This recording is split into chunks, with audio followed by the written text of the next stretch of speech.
Plaza के मुस्तकबिल का फैसला होने जा रहा है। कराची चैम्बर के सब थ्रू होगा। मेंबर्स को किस तरह फॉर्म बांटे जाएंगे, क्या परफॉर्म होगा, उनको नई इमारत में दुकान कैसे मिलेगी और आर्जी तौर पर कहाँ दुकान मिलेगी। कोशिश हम यही कर रहे हैं कि कोई ऐसी सेटिंग बनाए कि इनका मामला ऐसा हो कि रमज़ान सीज़न को निकल जाए। चैम्बर के वक्त के थ्रू मैं इंशाल्लाह डिस्ट्रीब्यूट करवाऊंगा। ये हादसाती कोई आग वगैरह हो ना तो एक का 10 अल्लाह करके देगा। उतनी ही दुकानें बनाई जाएंगी या ज़्यादा?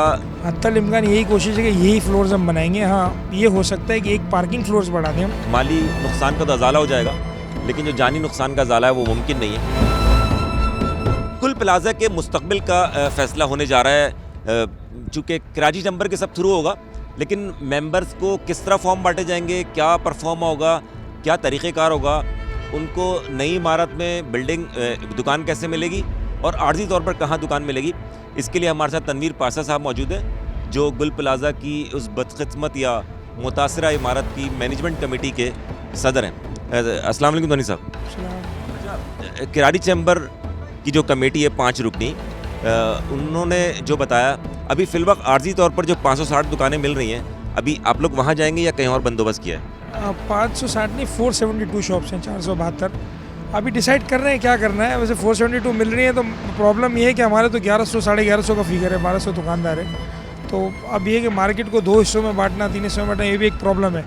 दुकानदारों को समझाना भी कि यार आप आधे दुकानदार यहाँ डालें, आधे वहाँ डालें, ये करीब है वो दूर है। फिर किसी दुकानदार को ये ना हो गया हम उस तरफ चले गए। मगर कोशिश हम यही कर रहे हैं कि कोई ऐसी सेटिंग बनाए कि इनका मामला ऐसा हो कि रमज़ान सीज़न को निकल जाए। ऐसे तो सिंध गवर्नमेंट ने भी तजवीज़ दी थी कि वो पार्किंग प्लाजा है और इसके अलावा जो है कोई एम्प्रेस, वहाँ हमारे सदर में कोई एम्प्रेस मार्केट वाला कोई एरिया है। तो हमने कहा चलो प्रपोजल देखते हैं इसके ऊपर। बाकी कि कल सुबह से इंशाल्लाह ताला तो वो दुकानदारों के लिए जिनका जो नुकसान हुआ है, किराएदार जो दुकान में बैठे, माल जिनका चला है, कल सुबह से जो है वो चैम्बर के वक्त के थ्रू मैं इंशाल्लाह डिस्ट्रीब्यूट करवाऊंगा दुकानदारों को परफॉर्मा। परफॉर्मा क्या बनाया है, किस तरह का परफॉर्म ये होता है नाम, शॉप का नाम, आपका मोबाइल नंबर, आपकी कितनी मालियत का माल दुकान के अंदर था और आपका स्टेटस वगैरह, जो सारी चीज़ें कि क्या काम करते थे, किस नौयत पे होलसेलर थे, रिटेलर थे, क्या पोजीशन, कितना माल चला होगा। तो अपना नुकसान का अंदिया लिख के थे, नीचे अल्लाह को हाजिर नाजिर करके बिल्कुल परफेक्ट। क्योंकि मेरी भी सब दुकानदारों को एक तायद एक बात है, मगर देखो अल्लाह का वादा है। ये हादसाती कोई आग वगैरह हो ना तो एक का 10 अल्लाह करके देगा। मगर वो कैसे करके देगा, मगर नेक नियति से हम उस चीज़ को लेके चलेंगे। अगर किसी का 10 लाख नुकसान है या 20 लाख नुकसान है, 50 लाख है, तो 50 है तो 50 लिखना है, करोड़ नहीं लिखना है। आप करोड़ लिख तो दोगे, पोजीशन तो बन जाएगी, आपको मिल गया, मगर आपके करोड़ जो है ना उतना टिकेंगे नहीं जितने 50 जो है ना 50 के 250 बनेंगे।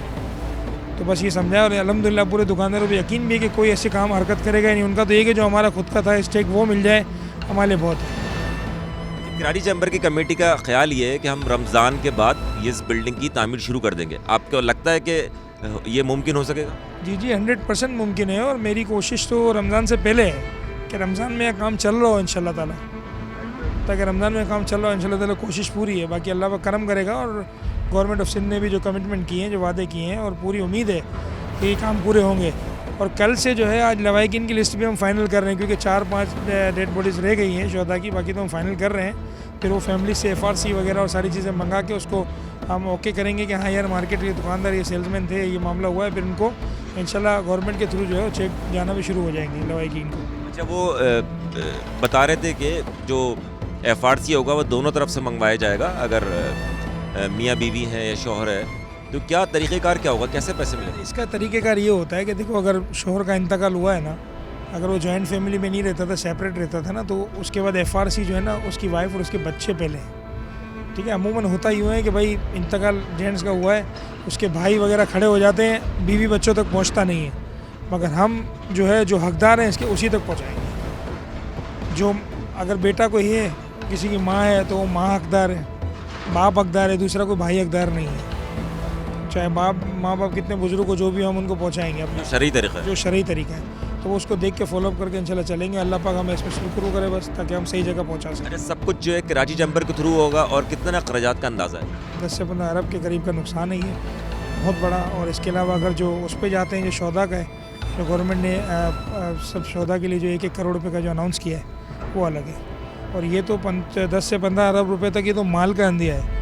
अगर आप प्रॉपर्टी को लगाने जाओ, जो दुकान की जो आज वैल्यू थी, जो पोजीशन थी, अगर उस वैल्यूएबल करने जाएँ तो कम से कम जो है वो 60 से 65 अरब रुपए का प्रॉपर्टी वैल्यू थी, जो शॉप्स की वैल्यूज़ थी। जितना माल था, मगर रिकन्स्ट्रक्ट होगा, नया बनेगा, उसमें इंशाल्लाह ताला खर्चा इतना नहीं आएगा जो प्रॉपर्टी वैल्यूज़ के हिसाब से थे। कंस्ट्रक्शन कॉस्ट आज के दौर के हिसाब से बनाने जाएंगे तो इतना नहीं होगा, सेटिंग में आ जाएगी, क्योंकि दुकान तो पर स्क्वायर फीट लाखों रुपए पे चली गई थी ना। कंस्ट्रक्शन कॉस्ट एक अलग है, दुकान तो 2 लाख रुपये स्क्वायर फीट, 2.5 लाख रुपये स्क्वायर फीट, 3 लाख रुपये स्क्वायर फीट पर दुकानें चली गई थी। 100 स्क्वायर फीट की दुकान में 3 करोड़ रुपये की थी। आखिरी वो चंद सवाल कि जब ये बिल्डिंग नहीं बनाएंगे, कह रहे हैं 1 साल में, आपका भी अंदाज़ा पूछ लूँगा, 1 साल में कह रहे लग जाएगा इसके बनने में, तो क्या ये उतनी ही दुकानें बनाई जाएंगी या ज़्यादा फ्लोर्स बना के उसकी कॉस्ट निकाली जाएगी? हत्तल इम्कान यही कोशिश है कि यही फ्लोर्स हम बनाएंगे। हाँ, ये हो सकता है कि एक पार्किंग फ्लोर्स बढ़ा दें हम, पार्किंग फैसिलिटी के लिए कस्टमर के लिए करके एक और फ्लोर हो जाए। बाकी बनाना हमने यही है, जितनी शॉप्स हैं, जितनी दुकानें हैं, जितना एरिया बनना यही है इंशाल्लाह। आखिरी सवाल कि क्या सारे खर्चात सिंध गवर्नमेंट उठाएगी बजरिया कराची चैम्बर? हाँ, सिंध गवर्नमेंट बजरिया कराची चैम्बर और वफाक ने भी जो है वो सपोर्ट यकीन देने नहीं कराई। शौदा के लिए हमने जो बात की है उनकी तरफ से भी अनाउंसमेंट होगा। कराची चैम्बर के वक्त इसलिए कि हमें भी कराची चैम्बर पे एतमाद है और सिंध गवर्नमेंट को भी एतमाद है।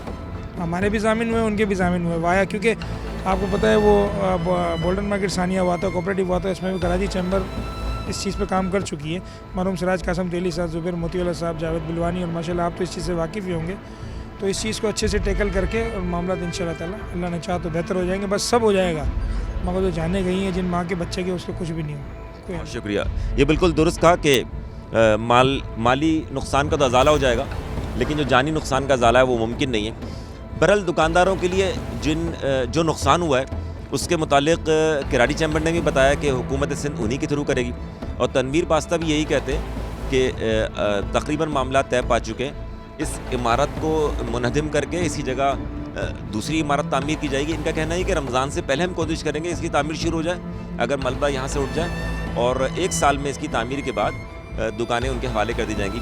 इसके अलावा जो आर्जी तौर पर जो रमज़ान का सीज़न है या जो इनको कारोबार इस वक्त फौरी तौर पर शुरू करने की जो ज़रूरत है, वो आसपास की मार्केट की कुछ दुकानें भी हैं, पार्किंग प्लाजा भी है, और इसके अलावा दीगर इलाकों में भी तजावीज़ हैं कि उनको वहाँ आर्जी तौर पर दुकानें दे दी जाएँ।